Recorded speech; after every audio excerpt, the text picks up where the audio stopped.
Oke, selamat pagi semuanya. Assalamualaikum warahmatullahi wabarakatuh.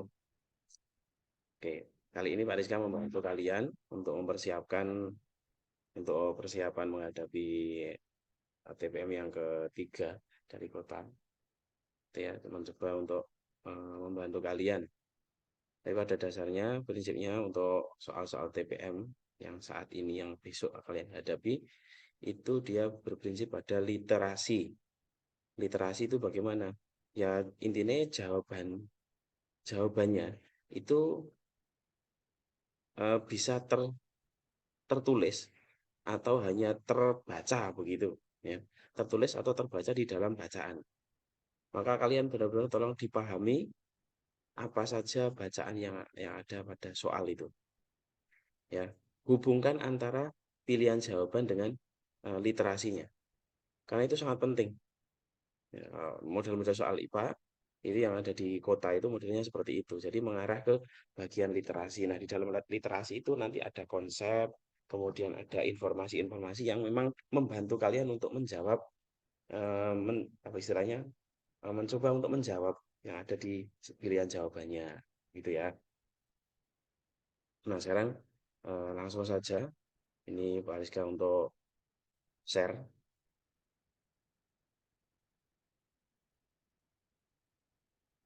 ya. Ini saya share.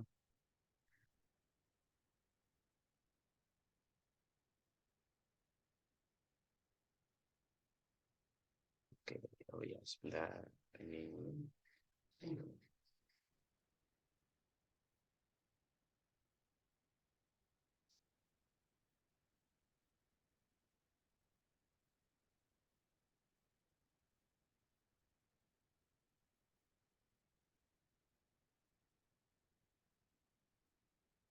Oke, bentar ya.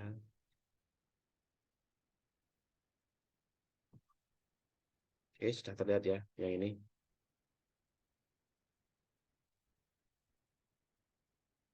Oke, kita mulai ya. Kita mulai. Kita langsung mulai dari nomor satu. Ini. Oke, untuk nomor satu ini kalian diminta untuk menaksir volume. Ya, menaksir ini biasanya ada judul. Nah, model-model sekarang itu yang biasanya ada judulnya kayak gini ya. Nah, TPM besok itu dia dan soalnya itu dia ada judulnya seperti itu. Ya. Oke, langsung saja. Menaksir volume. Pada suatu kegiatan kemah, peserta harus memecahkan permasalahan yang disajikan, gitu ya, yang disajikan dalam bentuk seperti itu. Pada salah satu pos peserta itu diminta untuk apa ya istilahnya, memperkirakan volume suatu benda, ya memperkirakan volume suatu benda yang tidak teratur bentuknya dengan alat bantu yang tersedia. Alat bantunya apa saja? Ini ada mangkok, ada gelas, kemudian ada cup obat. Ini adalah cup obat. Salah satu kelompok melakukan uji coba dengan langkah seperti gambar berikut. Gitu. Ini ya langkahnya seperti yang ada di bawahnya. Nah ini langkah yang pertama airnya diisi penuh, gelasnya itu diisi penuh dengan air, ya kan? Setelah gelasnya diisi penuh dengan air, kemudian batu dimasukkan. Nah ini diletakkan pada posisi seperti yang ada di gambar ini. Kemudian batunya dimasukkan ke dalam gelas. Ketika batu dimasukkan ke dalam gelas kan otomatis airnya akan tumpah karena kan awalnya penuh ya. Nah, hasil tumpahannya ini nanti akan dimasukkan air yang tertumpah yang ke dalam mangkok tadi kemudian diukur menggunakan cangkir obat. Kenapa Pak cangkir obat yang digunakan untuk mengukur? Karena di cangkir obat itu kan ada apa namanya ukurannya, ya, ada ukurannya. Sedangkan di gelas atau di mangkok itu kan nggak ada ukurannya. Kecuali kalau ada gelas ukur yang beda lagi. Gitu ya. Berarti tumpahannya ini nanti diukur menggunakan cup obat. Nah, setelah cup obat eh, bisa dicermati, hasilnya akan menghasilkan seperti ini. Ini ya, ini yang pertama. Cup yang pertama ternyata terisi penuh. Ya, penuh itu artinya di sini penuhnya itu pas 20 mili. Kalau diisi 20 mili yang sampai atas penuh begitu sampai luber itu ya enggak. Tapi di sini dia terukur di sini 20 mili. Artinya apa? Oh, berarti di sini ukurannya 20 mili. Nah, ternyata masih ada sisa. sampai ketiga kalinya. Nah, ini ya. Berarti yang kedua juga masih penuh ya, 20 mili.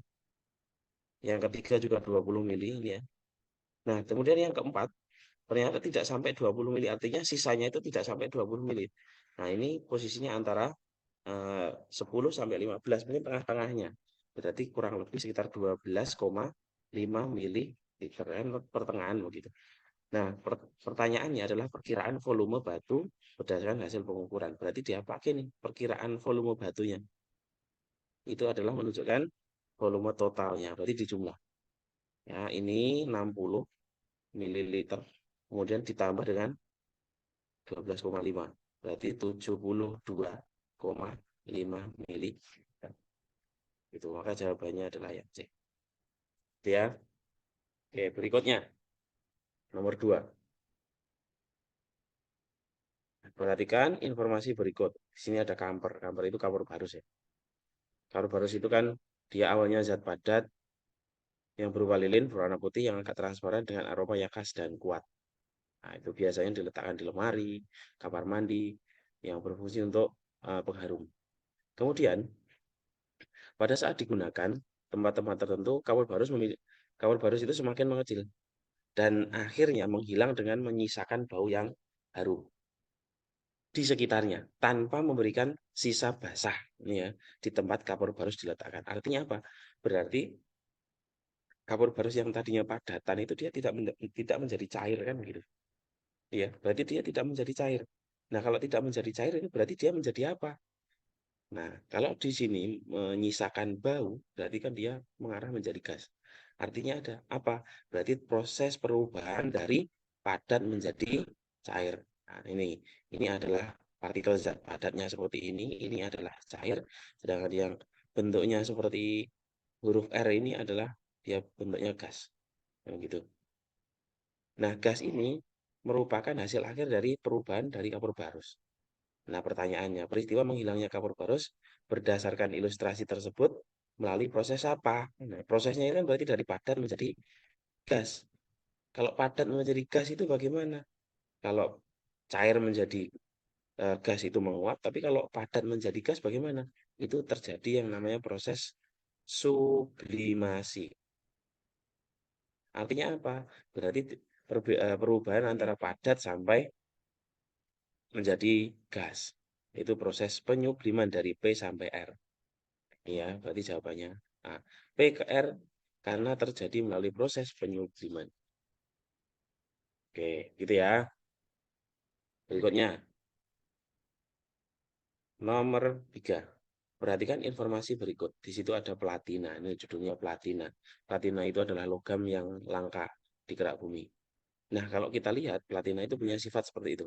Sangat tidak reaktif, kemudian memiliki daya tahan terhadap korosi, memiliki massa jenis, dan lain sebagainya. Di sini menunjukkan adanya beberapa sifat pada platina. Pertanyaannya, sifat kimianya platina itu apa? Kan begitu. Yang ditanyakan adalah sifat kimia. Nah, sifat kimia itu dia lebih ke arah ke terjadinya perubahan kimia. Kan begitu. Sifat kimia itu nanti akan membentuk perubahan kimia. Nah, perubahan kimia itu dia akan ciri khas perubahan kimia itu akan terbentuk yang namanya zat baru. Kan begitu. Nah, yang mengarah menjadi terbentuknya zat baru yang mana dari beberapa sifat itu? Jelas ya ini, reaktif, kemudian korosi tinggi. Nah, ini terjadi perubahan kimianya. Sangat reaktif, sangat tidak reaktif ini ya. Ini mengarah ke bahwa dia memiliki sifat yang sifat kimia kan. Kemudian di sini ada massa jenis titik cair. Nah, ini berhubungan dengan fisik. Ini ya, ini berhubungan dengan fisik. Kemudian lebih ulet dari emas, kurang lunak daripada emas. Nah, ini juga berhubungan dengan fisiknya. Sedangkan yang 4, platina mampu mengubah gas menjadi dan polutan beracun pada gas buangan menjadi polutan yang tidak beracun. Nah, ini merupakan apa namanya perubahan kimianya. Ada mengarah ke perubahan kimia. Maka jawabannya adalah 1 dan 4. Kan begitu. Oke ya, lanjut. Nomor 4. Cermati informasi teks berikut. Air dapat berada pada wujud padat, cair, atau gas pada kondisi tertentu. Perubahan wujud air sangat dipengaruhi oleh perubahan suhu atau perubahan tekanan. Pada tekanan 1 atm, air membeku pada suhu ini dan dapat dibulatkan menjadi 0. Artinya apa? Berarti ketika air membeku, itu pada suhu 0 derajat Celcius. Dan akan menguap pada suhu 100 derajat Celcius. Artinya apa? Berarti dia akan menguap seluruhnya pada suhu 100 derajat Celcius. Ya, gitu ya. Kalau yang 0 derajat itu pada saat membeku dia. Berikut ini adalah data hasil percobaan yang dituangkan dalam bentuk grafik. Pemanasan sebongkah es. Esnya dipanaskan. Nah, es dipanaskan itu dia akan berubah wujud menjadi cair kan gitu ya. Pada tekanan 1 atm dengan kalor sejumlah 107.100 Joule. Ini adalah kalor totalnya. Kalau dibuatkan grafik, dia prosesnya melalui 4 titik, itu titik A, B, C, sampai D dengan suhu, dengan kalornya 107.100. Itu prosesnya dari A sampai D, gitu ya, karena dia proses kalor, pemanasannya butuhkan seperti itu. Jika kalor jenis es itu 2100, ya, kemudian kalor jenis airnya 4200 dan kalor leburnya itu 336.000, maka wujud akhir dari es tersebut setelah dipanaskan, wujud akhir, kalau es itu kan biasanya negatif ya, suhunya -5. Kemudian ketika dipanaskan, terjadi perubahan wujud. Nah, wujud akhirnya yang mana? Kalau kita lihat grafiknya, wujud akhirnya itu ada di suhu 45. Nah, coba bayangkan, tadi pada suhu 0 derajat itu dia membeku, dan air menguap itu pada suhu 100, berarti 45 itu kan masih di bawah 100. Artinya apa?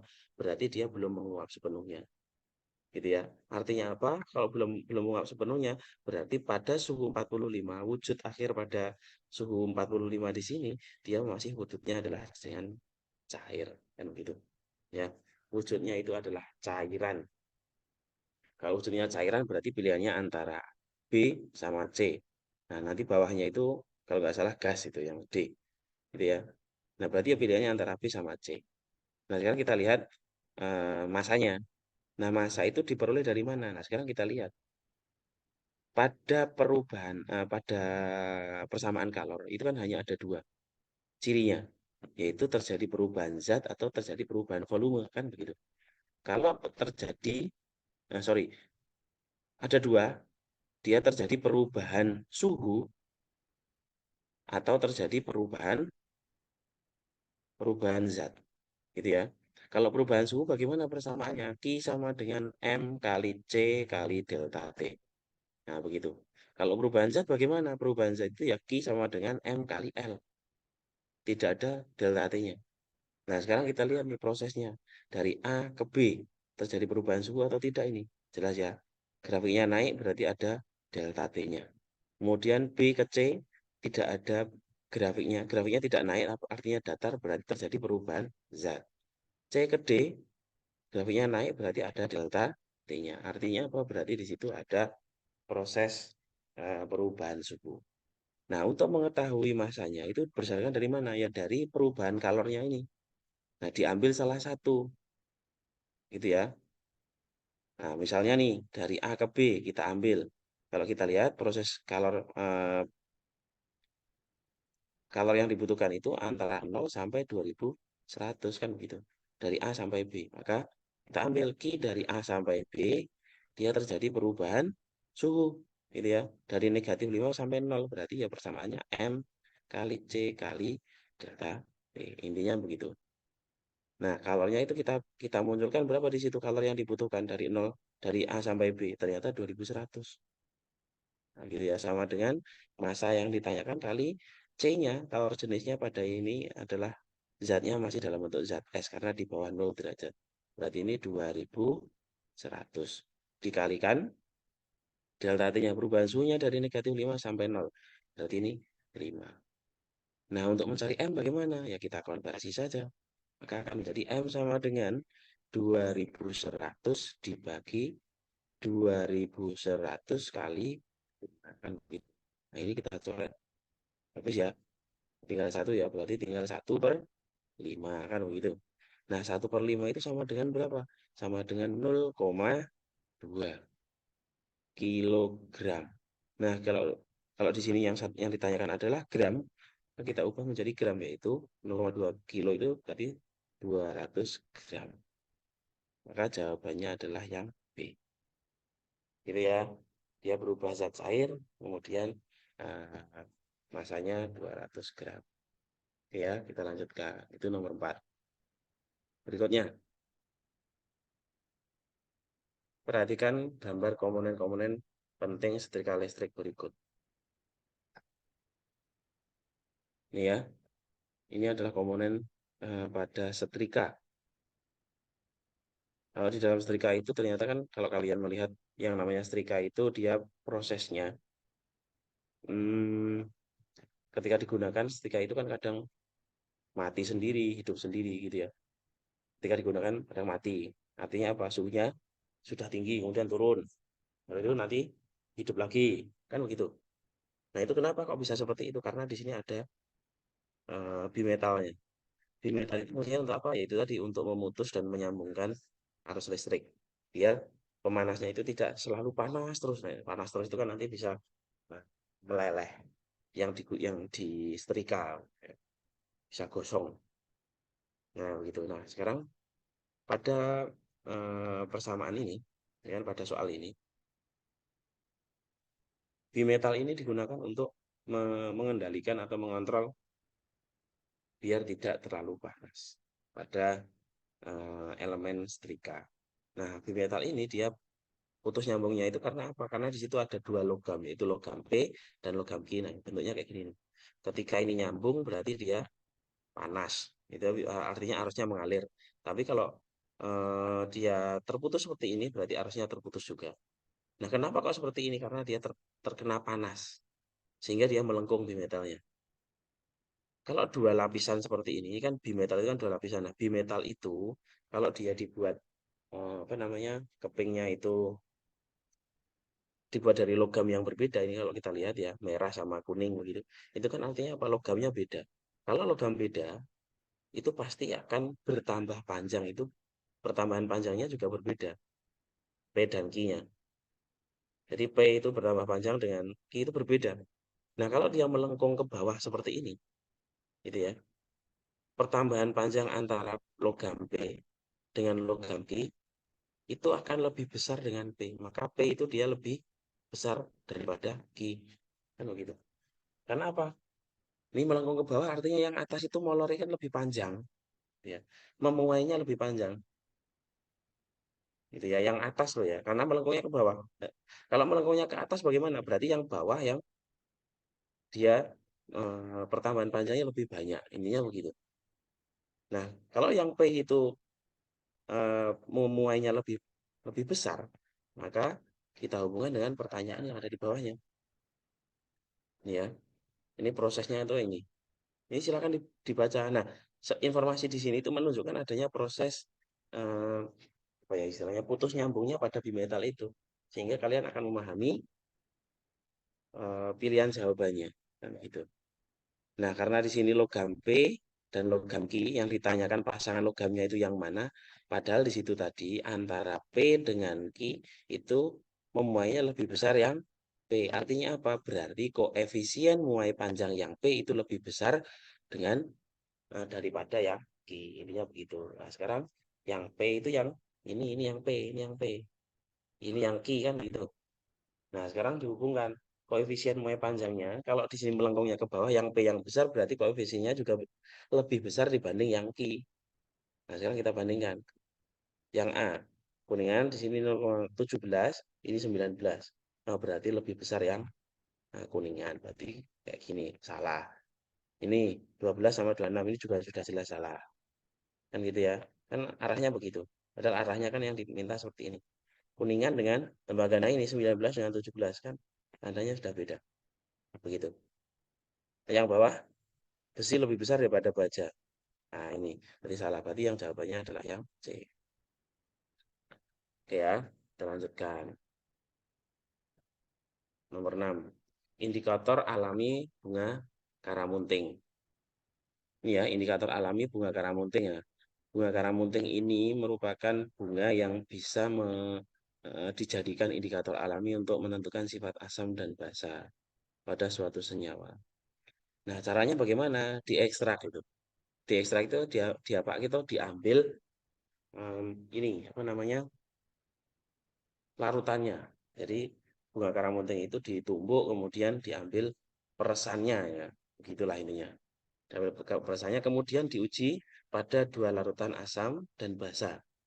Diuji dengan larutan asam dan basa. Nah, ini diujinya bagaimana? Ini. Ya kan di sini ada air cuka. Itu kalau kita lihat ya, seperti itu. Nah, ini diuji menggunakan dua larutan. Cuka dengan air jeruk itu dia mengindikasikan bahwa sifatnya adalah asam. Asam cuka sama air jeruk itu kan asam ya. Nah, ketika ditetesi dengan eh, ekstrak bunga karamunting itu tadi, awalnya bening ini ya, putih keruh, kemudian hasil hasil akhirnya itu sama. Artinya apa? Pada kondisi asam itu menunjukkan warnanya merah muda kan gitu. Nah, kemudian air sabun dengan kapur dia diindikasikan atau diarahkan menjadi diuji untuk menentukan sifat basanya. Nah, kemudian sama halnya dengan yang asam tadi. Hasil akhirnya itu dalam bentuk coklat. Artinya apa? Berarti kalau dia warnanya coklat, berarti dia basah. Nah, kan begitu. Gitu ya. Berarti menunjukkan sifat basah. Nah, kemudian setelah dicek, dikalibrasi seperti itu ya istilahnya, asam dan basa. Asam itu dia berwarna merah muda, basa berwarna coklat, maka digunakan untuk eh, penelitian gitu ya. Ada dua larutan yang tidak diketahui sifat asam dan basanya, kemudian diuji menggunakan ekstrak bunga karamunting. Ternyata larutan pertama itu warnanya merah muda. Merah muda itu berarti kan hubungannya sama asam ya. Berarti ini adalah asam. Kemudian yang larutan dua warnanya coklat. Nah, sekarang ini coklat berarti sifatnya basa. Prediksi yang tepat apabila kedua larutan yang diuji diteteskan pada kertas lakmus. Nah, ini diuji menggunakan kertas lakmus. Lakmus itu kan ada warna merah sama biru ya. Merah sama biru. Kalau sifatnya asam berarti dia merah semua. Kalau yang ditentukan basa berarti sifatnya atau warnanya biru semua. Intinya kan begitu. Dari kedua lakmus merah dan biru itu semuanya kalau asam warnanya merah, kalau basa warnanya biru semua. Nah, sekarang kita lihat warna lakmus merah menjadi biru. Menjadi biru berarti arahnya ke basa ya. Pada larutan satu. Jika diteteskan pada larutan satu. Berarti salah. Karena yang satu asam. Warna lakmus biru menjadi merah. Oh, ini asam. Jika ditetesi dengan larutan satu. Karena ini asam berarti betul ya. Ini jawabannya. Yang B. Gitu ya. Itu namanya ekstrak bunga karamunting di situ. Menunjukkan sifat asam dan basa. Lanjut. Nah, ini seperti ini tadi, itu membaca. Ini juga literasi, artinya di situ disajikan data. Gitu ya. Dan jawabannya ada di mana? Ya di ini tadi, ya kan? Jawabannya ada di sini. Ya, secara tersurat ada di sini. Ya kan? Menunjukkan sifat asal, hanya menghubungkan pilihan jawaban dihubungkan dengan tabel, tabel dihubungkan dengan data yang ada di atas. Hanya begitu. Ya. Yang penting konsepnya itu tadi. Konsep asam dan basa harus kuat. Berikutnya. Oke, ini adalah informasi tentang pemisahan campuran. Campuran itu dapat dipisahkan dengan menggunakan beberapa cara. Ini ada PQRS, gitu ya, ada beberapa cara itu. Ini adalah peralatan yang digunakan untuk memisahkan suatu campuran. Nah, sekarang kita hubungkan. Nah, ini ya. Ini adalah contoh proses pemisahan campuran. Ya, ini proses pemisahan campurannya itu kan diarahkan untuk memberikan pilihan. Pertanyaannya, pasangan yang benar antara teknik pemisahan campuran dan contohnya adalah, nah berarti kita harus memahami PQR ini. Kalau bentuknya seperti ini, ya kan? Dia larutan garam kemudian diuapkan, ini namanya evaporasi. Artinya apa? Dia menguapkan seluruhnya zat cairnya, diuapkan evaporasi menjadi gas. Nah, ini ya. Kemudian larutan garam itu nanti akan mengendap sehingga bukan mengendap ya, tapi kristal-kristal garamnya akan tertinggal. Kemudian yang Q. Kalau di sini kalau kita lihat ada tabung seperti ini adalah kondensor. Kondensor itu pendingin, sedangkan ini dipanaskan artinya apa? Berarti terjadi penguapan kemudian didinginkan. Kalau ada penguapan kemudian dilanjutkan pendinginan seperti itu namanya destilasi, pemurnian gitu ya. Pemisahan campurannya dengan cara pemurnian. Kemudian yang R, yang R ini kapur barus. Ya, kapur barus.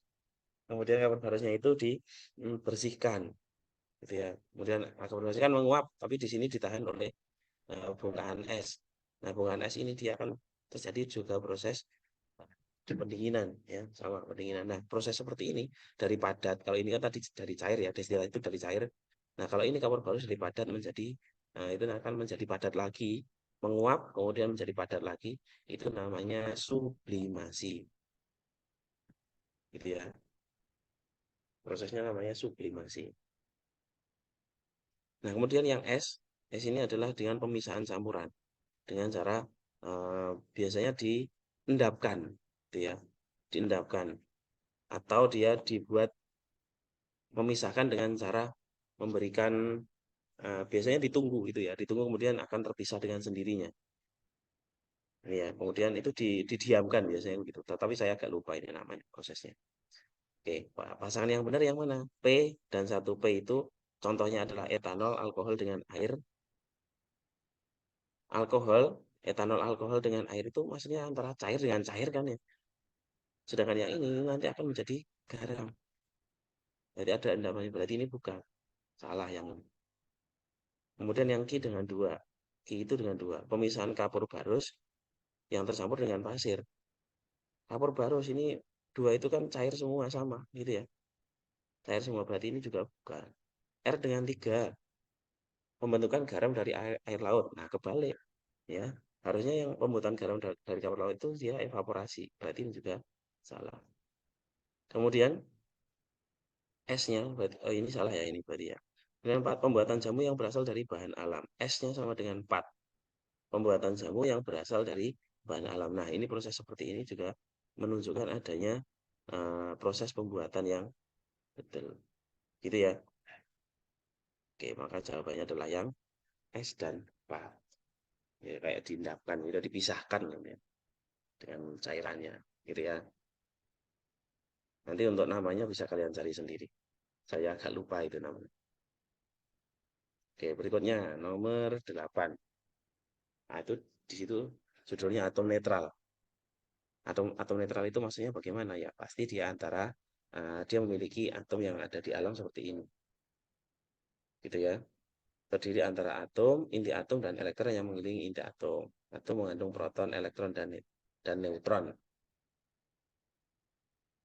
Jumlahnya ini ya. Ini jumlah proton dengan elektron itu sama dan bersifat netral. Nah, di sini kan sudah lihat jumlah proton dan jumlah elektron dinyatakan dalam nomor atom. Artinya apa?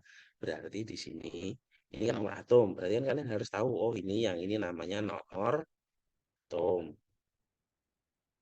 Gitu ya, ini nomor atom. Yang ini, yang 23 itu apa? Ini adalah nomor massa. Kan begitu. Sedangkan nomor massa itu adalah merupakan jumlah proton dan neutron yang terdapat dalam inti atom. Nah, begitu ya. Berarti, kemudian kalau kita lihat dari pertanyaannya, jumlah elektron, proton, dan neutron yang terdapat pada atom tersebut berturut-turut adalah yang mana?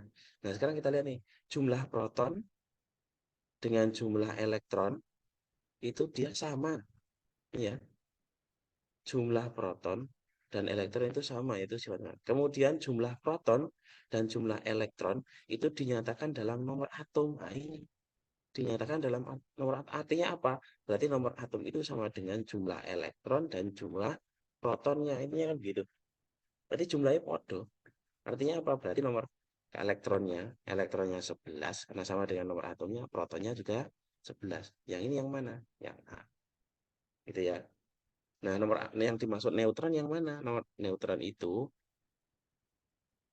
diambil dari nomor massa, berarti 23 dikurangi nomor atom 11, maka hasilnya 12. Itu neutron. Gitu ya.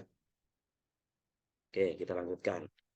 Nomor 9. Ticker timer merupakan alat perekam gerakan sebuah objek yang diperoleh dengan cara menarik pita kertas yang terhubung pada objek seperti gambar. Nah, ini ticker ini percobaan ticker timer tuh seperti ini. Ini ditarik nih ya. Ini ke bawah ini ditarik. Pola ketukannya itu arah tarikan ini kan yang menarik siapa? Yang menarik mobil yang ada di bawah. Mobil mainan. Ini bukan mobil asli tapi mobil mainan. Kemudian ketika ini sudah ditarik begitu ya, mobil ditarik oleh mobil akan menghasilkan gambaran seperti ini. Ini menghasilkan hasil percobaan seperti ini. Nah, ini. Kemudian pertanyaannya, jenis gerakan yang ditimbulkan oleh ticker timer tersebut sesuai dengan arah tarikan mobil mainan adalah nih, arah tarikannya itu kan ke kanan. Nih ya, arah tarikannya ke kanan. Nah, kalau ticker timer dengan membentuk pola seperti ini, ticker timer itu cara membacanya. Tolong diperhatikan, cara membacanya itu yang beda, ya. Nah, tetapi konsepnya itu sama. Artinya apa? Ketika jarak antar titik sama, seperti ini, jarak antar titik polanya itu sama, berarti menunjukkan kecepatannya itu tetap. Kalau kecepatan tetap berarti GLB. Konsepnya ini. Jadi jarak antar titiknya tetap itu dia GLB. Kalau jarak antar titiknya itu dari dekat kemudian semakin jauh, nah berarti itu V-nya cepat. Artinya apa? Dipercepat. Berarti GLBB dipercepat. Nah, sebaliknya juga sama. Kalau dia semakin pendek, ya jarak pola antar titiknya itu semakin pendek, berarti dia GLBB diperlambat. Hanya begitu. Cuman pada percobaan ini untuk ticker timer itu membaca polanya itu dari bendanya ini menjauhi bendanya polanya, membacanya. Gerakannya tetap ke arah ke kanan, gerakannya ya gerakan mobilnya itu kan ke arah kanan, tetapi membaca kita yang membaca itu kan berarti dari mobil ke arah kiri, berarti mundur ini ya, jadi menjauhi mobil intinya gitu, menjauhi bendanya. Kalau kita menjauhi bendanya berarti dari dekat ini ya, jarak antar titiknya dekat kemudian semakin jauh, artinya apa? Berarti dia terjadi percepatan, ya berarti dipercepat, GLBB dipercepat. Gerak lurus berubah beraturan dipercepat akhirnya. Karena kan jarak antar titiknya semakin jauh. Nah, kemudian setelah sampai di sini, kemudian jarak antar titiknya tetap. Nah, tetap itu artinya apa? Berarti dia mengalami GLB. Nah, yang ini GLB. Berarti dipercepat kemudian di GLB. Yang mana jawabannya? Yang dipercepat ini salah, ini tinggal ini sama bawah, kemudian GLB yang ini. Maka jawabannya yang A. Gitu ya. Oke, berikutnya berenang gaya bebas. Itu adalah gerakan gaya bebas pada renang. Saya kira kalian ngerti lah nih, gaya bebas pada renang itu kayak gimana. Ya hanya menggerakkan tangan, apa namanya? Kayak menggerakkan tangan, tengkurap begitu ya. Posisi awal kedua lengan lurus berada di bawah air. Lengan bawah dan telapak tangan sejajar. Dia lengan bawah dengan telapak tangan sejajar. Dorong telapak tangan ke belakang dengan posisi siku yang masih sejajar dengan permukaan air. Ini ya. Kemudian miringkan telapak tangan ke arah luar dan angkat ke atas. Berikan tenaga saat mengayun kembali ke arah permukaan air. Saat telapak sampai di permukaan air, pastikan telapak tangan kembali lurus dan sejajar dengan permukaan air. Gitu ya.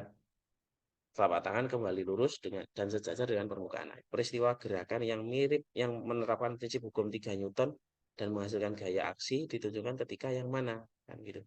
Gaya aksi itu bagaimana? Pada hukum ketiga Newton itu ada F aksi sama dengan negatif gaya reaksi. Gitu ya. F aksi sama dengan negatif gaya reaksi itu maksudnya bagaimana? Berarti terjadi apa ya istilahnya eh, gerakan yang tidak sama, artinya berlawanan antara gaya aksi dengan gaya reaksinya itu berlawanan. Contohnya ketika mendayung, mendayung itu kan aksinya ke belakang, Nah, reaksinya kemana? Reaksi ketika mendayung itu, reaksinya kan ke depan. Artinya apa? Berarti dia terjadi perlawanan arah. Gitu ya, perlawanan arah. Kemudian kira-kira yang termasuk hukum 3 Newton yang mana? Mendorong telapak tangan ke belakang dengan posisi siku yang masih sejajar dengan permukaan air. Mendorong telapak tangan ke belakang. Berarti itu kan di dalam permukaan air ya. Nah, ini sudah jelas. Ini menunjukkan adanya mendorong. Berarti mendorong ke belakang. Kemudian gerakannya ke depan. Berarti ini menunjukkan adanya hukum 3 Newton. Itu ya. Kita lanjut.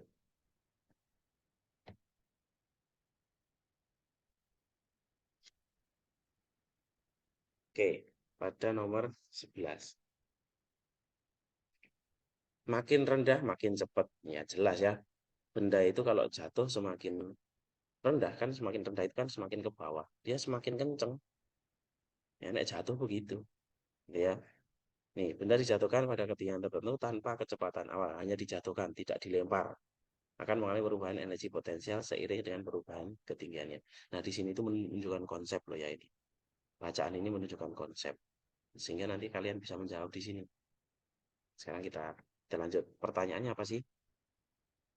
Oh, pernyataan yang benar kan begitu. Nah, ini apa namanya? Gravitasinya 10 ya, kita pakai 10. Oke, kita hubungkan antara pernyataan dengan gambar ya. Kita hubungkan pernyataan ini dengan gambar yang ada di atas. Gitu ya. Nah, caranya bagaimana? Data kecepatan benda pada titik ketinggian tertentu terekam pada gambar. Rudi mencoba menghitung besar energi potensial pada tiap titik ketinggiannya. Ini di Budi itu mencoba menghitung di sini EP-nya berapa ininya begitu. Nah, kalau pada posisi paling tinggi di sini, ya, posisi paling tinggi, itu bisa kita hitung EP-nya. EP itu persamaannya M kali G kali, nah, masanya di sini sudah ada masanya. Kalau kita lihat 2,5 berarti ini 2,5 kali gravitasinya 10 tadi sudah disampaikan di awal, dan ketinggiannya di posisi A ini ketinggiannya berapa? Ini ya, di posisi A ketinggiannya adalah 50. Nah, itu ya, kita coret. Tinggal 25 kali 5. 25 kali 5 itu 125, masih 01. Nah, 1250 Joule. Itu pada ketinggian di titik A di sini.